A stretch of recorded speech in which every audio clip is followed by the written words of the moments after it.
I want to show you all the plants that we judged today because I want to run through you my thought process when I'm looking at the plant. So let's go through all the plants that were included in today's competition. So this is an entry under the violet category, the Bougainvillea spectabilis. If I'm not mistaken, yes, this is for the rare and exceptional plants. Beautiful Bougainvillea. Has that sort of like reddish orange color. So this orange, this one has a reddish orange color. Here we have under the variegated and mutated category. This is the bromeliad, number 29. Blue is for the variegated and mutated. Then here we have another variegated bromeliad, variegated mutated category. The thing about bromeliads, they're so striking in color. So when I'm looking at variegation, it's not enough that the plant has a wild variegation. I also want to see if the variegation is aesthetic. So I look for certain things like symmetry, maybe balance, or something about the variegation that reminds me of something in the world, like a splash, like galaxy. So these are those like philodendrons, most likely philodendrons. The one that caught my eye is this Monstera deliciosa, because it's already in its much larger form. The yellow creamy variegation is something that I don't normally see in a lot of Monstera deliciosas. So normally I don't like the yellow color like in Aurea or yellow green, but this one has like that distinct creamy yellow color. So Monstera deliciosa. Here I think this is a lava. I know some people find this beautiful, but I'm really not into that curled leaf look unless it is done in a way that still feels beautiful and out of this world. So in this case, I don't know, sorry, this is just my opinion, but I feel like these kinds of mutations, they look like they're sick. It's beautiful maybe for some people, kind of like if I would describe it like a flame or like a fire, but in my case, it's not my personal preference. This one is interesting because of the size. It's huge. Oh, I think I'm wrong. I think orange is self-heading aroids. I have to clarify that. And I think yellow is the aroid category. Okay, maybe I need to check back on what I was writing. But yes, this one's really, it has this glossy, leathery look in the leaves, and the way it curves up, very interesting. So it almost feels like a coral, a living coral on dry land. Here, another one under the mutated and variegated category. Very beautiful, creamy yellow color, gradually changing in variegation with each new growth. So this one is a Marcia andiani. I don't know if that's the name or if that's the plant. Can't find the thing, but I found this interesting as well. Then this one, some people might think it's just ordinary if they don't know what they're looking at, but this is really pretty, that silvery look. Again, personal bias. I like silvery colored plants, and the way it's growing, it's like twisting. So it reminds me of a tornado, a very slow forming tornado with all these leaves pointing upward to the sky. So the rare and exceptional category. Another rare and exceptional category. So this is Sansevieria var Royal Crown.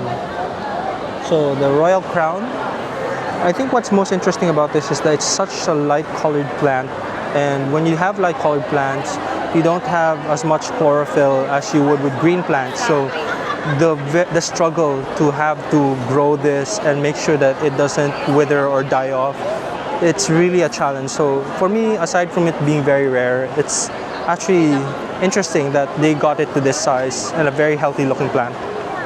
Now this Coryphantha I find interesting because it takes time to really grow this plant. So another under the rare and exceptional plant, the Coryphantha is a spikeless cactus, sorry, a spikeless cactus. And when you have something like this, it is out of the usual. It's not the usual cactus. It's something exceptionally different. So for that reason, I found this also to be very interesting. Very shiny, smooth, and symmetrical. Last year, Nepenthes was a plant that caught everyone's attention because of how peculiar it was. It was a very small one. Now this one here, we have a Nepenthes ampullaria. The thing is, in Cebu, there's not a lot of people who have Nepenthes, or at least I don't know a lot of people who do. And whenever there are like plant events, plant shows, we don't get to see a lot of them. So among all the plants here, this is the one that really caught everyone's attention, because it might be their first time to see something like this. So everyone knows it's a pitcher plant, but they don't know that it could get as many as this. When they see pitcher plants, it's like individual pitchers, much like this one here on the side.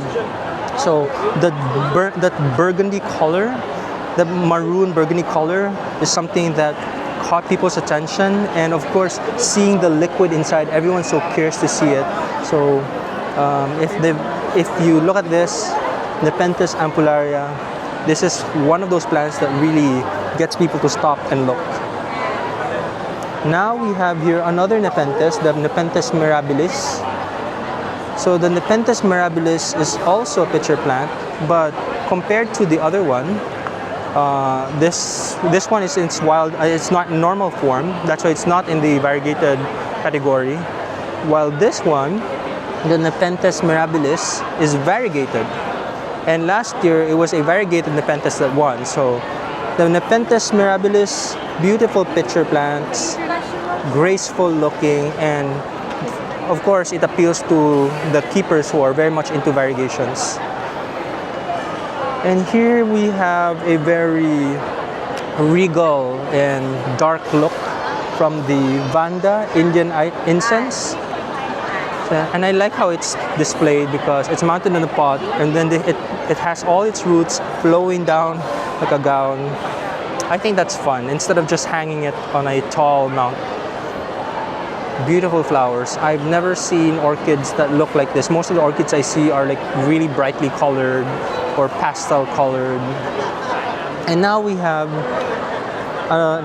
so this is, okay, yeah, orange is self-heading, and yellow is Aroid Trailing category. So now we have the Amorpholus sororus, corpse flower, I think. Look at, even if it's just a small plant, something about it feels very out of this world. Look at how the leaves grow. And I can't help but constantly look at it because of how interesting it is. I'm almost curious of what it looks like when it gets in its much more mature form. And here, under the variegated and the rare and exceptional category, we have the Ficus septica variegated. Although it's a rare plant, at the same time, it's a beautiful variegated plant. I guess something about the variegation is not catching my attention much. Maybe because I'm seeing a lot of these plants like these who are variegated. Here you have another one. This is Florida Beauty X Mayoii. No question about it. The variegations are beautiful, but is it, I want to stop and look at it beautiful in this whole hall of different variegated plants? Maybe not really. So this one here though is a Philholtonianum. Interesting. This one caught my attention because of the very unusual shape of the leaf along with the variegation. So this is what I'm saying. If it is to be a variegated plant, it has to have an interesting leaf. Now, however, the Var gloriosum is something that I find interesting personally. So I don't know how others might feel about it, but the Var gloriosum, the leaves are huge, heart-shaped leaves, and they have this texture that's just so interesting. And look at the leaf. You can make a wallpaper out of this. It's almost like somebody decided to design the leaf themselves. And this is nature working its art into its plants. So this one caught my attention, the Var gloriosum. Now we have something like this. I'm not sure of the name. I can't see the label. It's a sort of a yucca plant.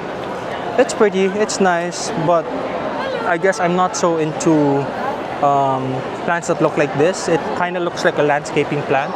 Maybe I'm missing something. Maybe I don't know something about this because this is a variegated version. It's under the variegated mutated category. The leaves are nice, but maybe not for me nice. And this one, like I said a while ago, I'm not into like withered looking or melted looking leaves because they look sickly. But I made an exception for this one because if you look at this one, it's so beautiful. That gradient, that gloss, it almost looks like it's a fake plant, but this is real. So when you have something like this, even if it does look like it's melted, it really still caught my attention. So this is an Anthurium angel's claw. Anthurium angel's claw. Also an interesting name. So I would say this deserves attention just because of how the leaves look like. Now this one falls under the rare and exceptional category. I think I like this not because it looks like those cacti from my childhood cartoon shows, but because it is also variegated. Look at that. And the variegation is an artwork of its own. This is why I'm saying if there has to be any variegation, it shouldn't just be like random splashes alone. It should catch the attention of a person because of how beautifully it looks. So let me get the name for this one. Euphorbia watusi. So this is a euphorbia. This is what I'm saying. People give this the wrong name. Sometimes they call it, oh look at that, that's a cactus. But this is a euphorbia. And here, unfortunately, this was standing, but now it kind of just went sideways. But it is a Euphorbia stenoclada. I'm not sure, but it's a Euphorbia. And what I like about this is this very cool green color that almost doesn't feel real. Like if you look at this, you'd think that it was a coral brought to land. And we have here another Amorphophallus. Something about the Amorphophallus really has this distinct structure of the leaves that trails down over like an umbrella, spreads over from all sides. I really like that. However, with this one, even if I like the structure, it's not as attractive as that first Amorphophallus because this one is green. The other one with a really dark, like mysterious color caught my attention. So when we think agave, we usually think like big leaves, spiky tips. But this agave looks like a grass. So I'll give it that this is interesting because of that. But if you didn't know this is an agave and just took a look at it, it wouldn't be as interesting. So for me, it's interesting because I know this is an agave and this is not what agaves usually look like. But to an ordinary person, they might not know why this is interesting. This one, in terms of variegation, it's pretty because it's got green in the center and white in the sides. But overall, as a plant, my only problem with it is that it looks kind of common. I got comments from other gardeners as well that they say like, yeah, it kind of looks like the usual money-making plant that they would see. So we'll get the name first. This is it is a Dracaena Victoria albo. So most of the ones that I see are usually yellow. So this one is like white and green. So that's why it's albo. But again, ultimately, it's a nice variegation, just not like wow, super nice. So initially, I was just going to dismiss this plant because I was thinking, another variegated Bilitiae. And you know me, I am really not into Bilitiae. But when I read the name, I took a second look and realized I missed out an important detail. This is a variegated black Bilitiae. So not a very common plant. I wish they were in the exceptional and rare category because I've only seen 2 black bar Bilitiae so far. But I think it's also worth placing under the variegated a variegated category, because look at the variegation of this one. You've got like a sort of a sectoral, but one side's all white or all yellow, and the other side is like splash, and then one here has got the splash with a like thick white there. So the variegation's so random, and the more I look at it, the more it feels like an artwork. Now we have here, I think this entry is from Plant Girl PH because I saw her handling this. This is a squamiferum. I initially thought it was a bindipennifolium, but this is squamiferum, variegated. So why this caught my attention? One is how they mounted it. So I don't know if mounts are part of how you're judging plants, but I do appreciate their use of the Nara wood for this. But if I just look at the plant itself, first is the leaf has this like beautiful structure that really is interesting. And then just like the other variegated plants, they have interesting sectoral variegations with splashes here, there are lines of variegations. So, and I think it's the big size of the leaf that also catches my attention. I'm not so into thin ones, that's why Variability is usually not my thing. But the black Variability, I'm giving an exception just because of its rarity. And this one, look at this. This is the kind of sectoral variegation I'm really into. And when you have sectoral variegations that are like solid green, that's good, but one with like splash and then solid light color on the right side, that's really cool. So the Syndapsus, last year was all about Syndapsus. This year we barely saw Syndapsus. And now we have an entry that is a Syndapsus. So this one, I want to see the name for this one. The Rhapidophora variegated. I can't see the species name, but this one's really beautiful. Almost feels like a white monster. Like imagine if you have a Monstera white monster marry a Monstera dubia, and then they produced a child. This is what it is. And the shingling is so tightly done that it really caught my attention. And in this kind of weather, and not have a lot of browning, it's pretty impressive. Aside from that, if you are not even a plant person, just passing by this plant, you would find it very interesting. So, another example of me eating my words is this plant. I said I'm not into like sickly looking plants that have like melted leaves, but this is an exception because of how it kind of grows straight from the stems and then has this nice spread of wavy leaves. It's again reminds me of a flame, a living flame in the plant itself. So I think this is an Asplenidus. I think this is a kind of a bird's nest fern, but a special kind of mutation. So it's a mutated one. Asplenidus, I have to find the name. Aspleniumnidus, maybe. But yeah, just looking at this, it looks interesting. You don't have to be a plant person to find this interesting. Another plant that gets people to stop and look is this really wild looking entry. I'm going to find the name.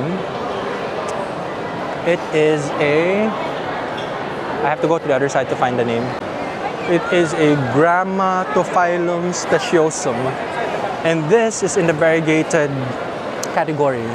So why I find this interesting is that it is variegated, and it is a very large specimen, and it is also the first time I've seen this. So huge, interesting, variegated, definitely worthy of attention. Now we have another entry for the rare and exceptional category. This is an asparagus plant. It looks really pretty, but from afar, it's nothing interesting. It gets interesting when you go closer and you see these like ball-shaped leaves. Like not really, they're not ball, but because of how they're in symmetrical form, they sort of form like a ball. And a friend of mine who saw this said that she thinks this looks like a Christmas tree. I have a bias for agaves because of how beautiful they are naturally. So Agaves, I've seen a lot of agaves. What is interesting for me is when they get really huge. And look at this. If I step back and look at the people behind it, this is a huge agave. So it is worthy of attention as in the rare and exceptional category. Exceptional because of its size. This is probably the largest agave right now in the Horti Filipina show. So this, I gave it a consideration because of that, because of its size. And of course, a bias towards silvery colored leaves. Now, if you have a Cobra fern back at your home, know that they can grow as big as this. Look at this. So I think this goes into the exceptional category because of its size. And the thing is, with ferns like these, they take really long time to grow.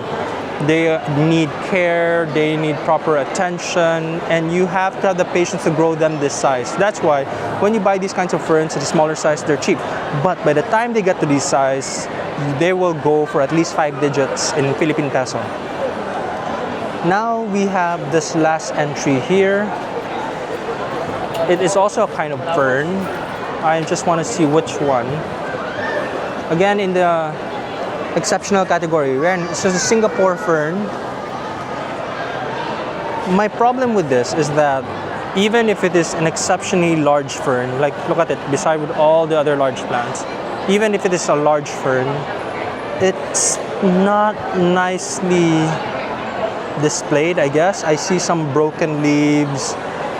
And I know this is how it's supposed to look like in nature. Plants are not perfect, but we're in a plant show, and for me, it matters how the horticulturist displays their plant. But I like that each of the leaf feels very primitive. It's almost like a staghorn fern for each of the leaf. So there's that. I think this plant is interesting, but at the end of the day, if you're not giving it a close look, it's just another massive fern in a big pot. But kudos to the horticulturist for growing it this big though. I think it's interesting. But we could have done better perhaps with how the plant should look in the show. So that's it for my comments of each plant. Please do not take these comments as technical or expert opinions. These are all based on my personal observations as a plantito, and these are all my opinions. I could be wrong, and maybe I'm not the best person to make judgments for plants, but that's how it is with horticulture. It's really a lot about personal preference. Not everyone has the same taste, and that's why judges should be a variety of plant keepers so that there is a diversity when it comes to preferences.